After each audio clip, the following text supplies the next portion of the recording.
In a world where technology and politics collide, the lines between business decisions and national interests blur, creating a landscape where every move is watched and every decision carries weight. In this charged environment, a dramatic confrontation unfolded between Apple CEO Tim Cook and President Donald Trump, two powerful figures with very different visions for America's future. At stake were billions of dollars, the price of the iPhone for millions of consumers, and the very future of American manufacturing. The decisions made here would ripple across the global economy. Trump's America First agenda aimed to bring jobs back to the US using tariffs as his main weapon. He promised to revive American industry, and he was determined to hold companies accountable. These tariffs threatened to make Apple's products, assembled mostly in Asia, much more expensive for Americans. The cost of an iPhone could soar, putting pressure on Apple's bottom line and its loyal customers. Apple faced a tough choice: absorb the costs and risk profits, raise prices and risk losing customers, or find a way to navigate the political storm brewing in Washington. Tim Cook had to protect Apple's interests while also respecting the president's goals. He needed to balance innovation and growth with the demands of a changing political landscape. The outcome of this standoff would set a precedent for how tech giants interact with governments in an era of economic nationalism, where global companies must answer to local politics. This was a test of leadership, strategy, and resilience, with lasting effects on Apple, its employees, and the entire tech industry. The world was watching to see who would blink first. The story reveals how a CEO can use strategy, diplomacy, and political savvy to steer a global giant through turbulent times, forging new paths and alliances along the way. It highlights the challenge of balancing a global economy with domestic political pressures and the delicate art of negotiation required to keep business thriving. From Texas factory floors to the corridors of the White House, this was more than a business dispute. It was a defining moment for American business, innovation, and leadership. The lessons from this high-stakes showdown continue to shape the relationship between tech and government, influencing policy and business decisions to this day.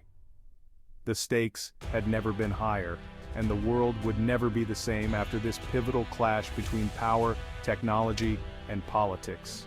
To shield Apple from the looming threat of tariffs, Tim Cook took matters into his own hands, stepping beyond the boardroom and into the heart of American politics. He arranged a high-stakes meeting with President Trump, facing the administration directly at the White House to make Apple's case. Cook's goal was clear. He wanted to present Apple as a deeply American company rooted in the nation's values, not just a faceless global giant. He highlighted Apple's commitment to U.S. jobs, its network of domestic suppliers, and the company's vital role in strengthening the American economy. By aligning Apple's story with the America First agenda, Cook positioned the company as a valuable partner to the country, not an adversary or outsider. He explained the immense complexity of Apple's global supply chain, detailing why moving all manufacturing to the U.S. simply wasn't practical or even possible in the short term. Instead, Cook emphasized Apple's creation of high-value American jobs in research, design, and advanced manufacturing, roles that drive innovation and keep the U.S. at the forefront of technology. This direct engagement helped counter the narrative that Apple had abandoned American workers, showing the company's ongoing investment in the nation's workforce. Cook's diplomacy built trust and understanding at the highest levels of government, opening doors for future collaboration. He wasn't just defending Apple, he was actively participating in a broader national conversation about the future of the American economy and global trade. This carefully crafted strategy helped prevent a damaging trade conflict that could have hurt not just Apple but the entire tech industry. Cook's approach became a masterclass in corporate diplomacy, blending business acumen with political savvy. By meeting the president directly, he ensured Apple's voice was not only heard but respected at the highest level. The stakes for Apple and for the broader tech industry demanded nothing less than bold, decisive action. Tim Cook's strategy included a bold financial commitment. Apple would invest $600 billion in the U.S. economy. This investment covered new campuses, data centers, and thousands of American jobs. Apple highlighted its partnerships with U.S. suppliers like Corning and Texas Instruments, proving its commitment wasn't new. The $600 billion figure was a headline-grabbing move, aligning perfectly with Trump's focus on big economic wins. This public pledge gave the administration a success story and built goodwill for Apple. The investment reframed Apple as a domestic job creator, not just an offshore manufacturer. It made it politically difficult to impose harsh tariffs on the company. Apple's promise was both smart business and patriotic gesture. It became a powerful tool in Apple's negotiations, shielding it from political attacks. The message was clear: Apple was all in on America. During a key White House visit, Tim Cook brought more than numbers. He brought a gift, a custom Apple plaque set in 24-karat gold. Made in the US, the plaque symbolized Apple's commitment to American craftsmanship and cleverly appealed to Trump's taste for luxury. This wasn't just a gesture, it was strategic diplomacy. The gift visually connected Apple to the America First agenda. It fostered a positive atmosphere and strengthened Cook's relationship with the president. The golden plaque became a talking point, reinforcing Apple's dedication to American innovation. It was a small but significant move in building rapport during tense negotiations. Cook understood that personal connections could be as important as economic arguments. The plaque was a memorable symbol of Apple's cooperation and strategic alignment. Tariffs, taxes on imported goods, posed a grave threat to Apple. The Trump administration's tariffs targeted products assembled in Asia, including iPhones. If applied, iPhone prices could have jumped by 25%, forcing Apple to choose between absorbing costs or raising prices. Higher prices risked lower sales and unhappy customers. Apple's global supply chain, sourcing components from dozens of countries, faced disruption at multiple points. Tim Cook worked to explain how tariffs could unintentionally harm an American company and its US suppliers. He argued that Apple's success brought immense value to the US through high-paying jobs and innovation. Imposing tariffs risked damaging this engine of growth. Cook's challenge convinced the administration that protecting Apple aligned with the America First agenda. It required careful negotiation and strategic communication. The threat was real, and the stakes were enormous. Apple's future and its customers' wallets hung in the balance. Apple's efforts paid off when the Trump administration exempted smartphones from a new round of tariffs. This was a huge relief, especially before a major iPhone launch in the holiday season. Without the exemption, iPhone prices could have soared, hurting sales and consumer excitement. The decision was a direct result of Cook's persistent engagement and Apple's economic arguments. The administration recognized that taxing the iPhone could have negative political and economic consequences. The exemption allowed Apple to launch its new product without the threat of tariffs. Analysts praised Cook's navigation of a political minefield.